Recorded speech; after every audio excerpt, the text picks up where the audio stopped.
Good day, everyone. Another great interview, part of the last interview, with Giles today from Tough Mudder. And trust me, you're going to love it. How do I know you're going to love it and that you should trust me? Well, boop, look at this hair. I mean, you should trust someone with fantastic hair like this. Ladies and gentlemen, thank you so much for watching this video and supporting this channel. Leave a like or a comment or a subscribe or a thingy. It helps out a lot. Also, you can join the Patreon, just like OCR Dubs. Bing! OCR Dubs, you are the man or woman or they or the pronoun of your choosing. Let's talk to Giles. This time, we're going to talk about some changes in the 2022-2023 calendar and why less races is not a bad thing. Away we go. We've made a couple of changes to the US Tough Mudder calendar. So we've removed a couple of events from there. That's Portland, Carolinas, and Gulf Coast. And again, we'll talk it to the background behind that. I think it's ultimately a good decision for Tough Mudder and our participants and the long-term future. But I found for a while now within OCR, you have this group of individuals who are putting a lot of energy into spotting signs of the OCR apocalypse. Of course, yes, of course. I'm sure this will be another sign, and it's just not the case. As a business, you look at your calendar 12 months out or more, a long time before you know how COVID's going to finish or whether we're going to end up with a war in Ukraine or inflation or anything else. You make a couple of assumptions. And then we just reviewed those, right? And we looked at the rest of the calendar and what we wanted to achieve this year, and how best we could get the most amount of mudders onto courses having a wonderful time. And we took a view with these events like we are not going to manage to deliver the experience we want to deliver here. So we are much better to take an early decision and support those people who are affected, and we can touch on that, and just focus our efforts on the remaining events. So to that, people are going to be asked, okay, it affects a small number of people. It sucks for them, and it does, and it sucks for the team as well. What are we going to do? Those people are affected. They can get a transfer into any Tough Mudder or Spartan event that's open for 22 or 23. They'll also get a companion voucher for that event. And if it is a Tough Mudder event, they get an option, if they're up for it, to free upgrade on distance, if they so feel. And then if none of those work for them, we will give them a free refund as well. So they'll get a full refund. So it's really tough, right, to say something like this is ultimately a positive thing. But my vision for the future here is driven by how can we have the best possible, well-attended, awesome events that are just going to last the distance, be like deeply rooted in the community, have that tradition and ritual and just magic to it. And I think part of that is just focusing on the awesome properties we have and not necessarily spending as much time in going, oh, Spartan have an event there, we should put a Tough Mudder down the road like a month later. Right. Those days are gone. There's still a little bit of legacy there, and I'm just pulling back on some of that. Well, listen, bummer for people who live in those areas, but I honestly want to say this makes me very happy. Dave and I, we have a weekly show called OCR Weekly Podcast, OCR Weekly Show. I don't know the name of my own program. And I've said, I believe what I would do, were I in charge, is look at things like, do we need 60 events US Spartan? Do we need 33 events Tough Mudder? Like, let's bring it down. Like, what's the lowest? You don't need to be on Shark Tank to be like, great, where are you profitable? Where are you not profitable? Or restaurants, any of these shows. It's like these basic questions. So great. If it means we're gonna get this sport gets to last longer and we're gonna have great events, that I'm all for it. But mostly because of that word that you said at the end, and that's refund. And that's what matters to people year in, year out. People don't care if they spend 30 or 3,000. If you don't give them their money back, they lose their mind. If you don't give them the option to get their money back. So here you're doing great things. A free Tough Mudder or Spartan this year or next. If it's Mudder, We'll give you a companion pass, so you get to bring a friend and upgrade your distance. Yeah. And if that doesn't work, you get your money back. So now your complaint is just like, I didn't get my way, which is kind of the American way, and then oh well. So I'm I'm totally okay with it. And as I said, I think it's actually good because that's how you take care of customers. If you do the, well, transfer to next year's event, then it's like, well, come on, now you're just kicking that down the road, and you don't really care about us. And so to me, that you've ticked all the boxes of a company that is looking towards the future. Yeah. And as we think to the 2023 calendar, and whilst it wasn't one of the announcements, and we have soft launched our H1 2023 calendar today as well, busy week for us this week. What you're going to see is you're going to see the core events, and take Seattle at the moment. We've got a Seattle event. It's really well attended. It's awesome. And then we put a Portland event a couple of hours down the road. Right. What we're going to do is just put all of our effort in getting that Seattle event back to 10, 12, 13,000 people, which we feel should be possible. We spend an awful lot of, the cost of acquisition's high. You don't have repeaters. You don't have any existing audience or database in these new markets. And, the message into the team is there's so much theater that comes from just returning to the big events. And we're pretty confident we can get back to that. And that is going to be, we're not going to see 20,000 people in Seattle next year, but we're pretty confident we can get back to that. And that's going to be our focus. And the question that we're using, the benchmark here, is if we only put one Tough Mudder event on each year, how would we approach it? And then let's take that event personality, that uniqueness, the quality of customer communication, the thoughtfulness in the design, and like the local nuance, and just apply that to the right number of events across the calendar. And we should have an awful lot of fun with it. Yeah, dude, I'm all for it. So I'm looking at next year. You've already got Arizona February, College Station in Jacksonville. So that's Texas, Florida, March, LA, April 1st, Atlanta, my home course, back at Bucharest Farms, home of all the Marvel movies, and then Missouri and Philly. So yeah, like no complaints, right? And then as the year goes on, you'll go back to these other events you're talking about. I'm gonna guess like I don't know. Let me guess. You got Seattle, Colorado, Chicago, right? We've got a number of like super good events stacked up for the back end of the year. Toronto, which are going to be good. A couple other thoughts on that. One, there are a couple of other events we may launch into H1 next year. But where previously we've launched events without a date, or with a date, or without a venue, or that's not a thing. So if we sign a contract and we're certain we can put on a great event, we'll get it launched. Up to that point, it's not going on the calendar. And I think, I'm guessing post-COVID, it was like, oh man, we got to just let people know we're coming. But now it's like, okay, let's not. And I always tell people, without a date, without a venue, don't even pay. You guys, I gave you a little bit of room. I was like, hey, I think Kyle's going to take care of us.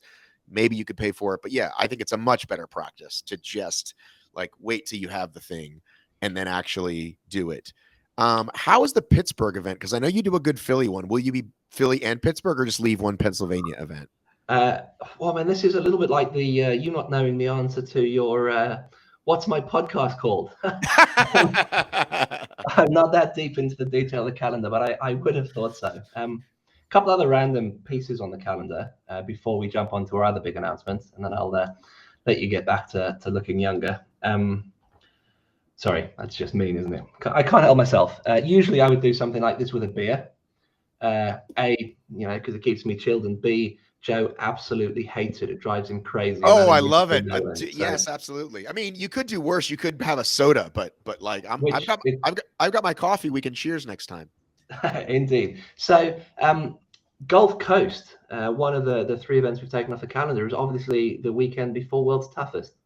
And part of the reason we did that was to allow ourselves and the team the ability to design a World's Toughest course without any compromise.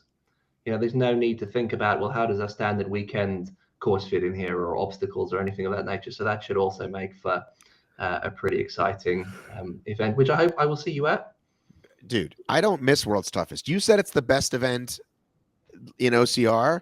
I can tell you this, it's the one event I haven't missed since 2012. So this will be my 11th, I guess, right? It will. 11th. I will see you there. I love, there's a lot of events I love. but there's only one event that goes in the calendar, and the wife knows and the family knows, like, I don't miss WTM. The fact that you're coming a few hours from my house, even better. And I think it made sense if you have a market that you think would do well, and then you're like, okay, listen, we'll go there 2 weeks ahead. We can start the build. We can test out some obstacles. But if it's not, and it's just like, we're not sure if we're coming back there or whatever it is, then it doesn't necessarily make sense. So again, I don't have a problem with it. These are all good choices in my opinion. So the last I'm pretty excited about this. Kyle and I have been talking about just adding value to our Legionnaire program. You know, that's the program by which we recognize our repeat customers. You've got the headbands. We think that's great. We love that. You know, I personally, there's something just amazing about giving people their headband, whether it's 2 times or 10 times or 100 times, right? It's a real privilege. So I love that. And you'll have seen we've made a number of changes to that program already. There are more headbands. We tidied up the increments. So that's great. We're also we're bringing in a new 100 times crown. That metal headband, it's now going to have incremental widgets. Although I was told yesterday that widgets isn't acceptable word for the bits, but a bit like the Holy Grail, you're going to be able to now put your 110, 120, 130 on your crown, and you will start to look like old Lilibet the Queen. Do you know what widgets means in the United States? Well, it's like a small little metal widget, is it not? So 2 things, little education. This is what we do on this program. Little cross continent lesson here. One, in the old days, right? My age. In the old days, you're a pretty new country. Did you even have old days? In the old days, a widget was a generic term you used to describe something. So, okay, fine. Then let's just say they're widgets.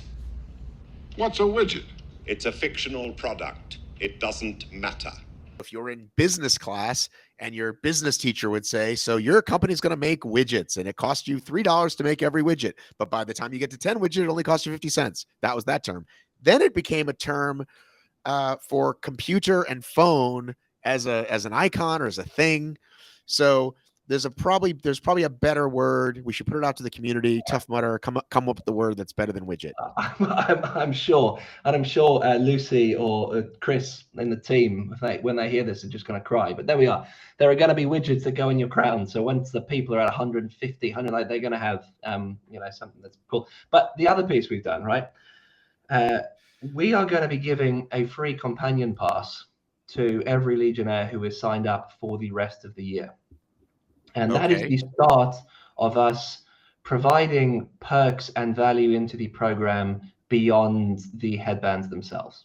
So as you'd imagine, right, what we want to do as people hit, milestones and they progress, is there's perks, there's swags, there's companion vouchers, there's, on-site, opportunities that, on top of the recognition, the visible recognition through the headbands, we can start to reward that loyalty. Because let's be honest, so much of the value that and the magic that happens on Tough Mudder is because of the quality of that community and those interactions and site. And so we want to reward that. Now, I don't even see the skeptical face, but there are going to be some skeptical people out there. and no sniggering, but Tough Mudder has not been great at data historically. And so one of the reasons we've gone out with a blanket reward as the start of this program is we're still catching up with our ability to administer anything that's too nuanced.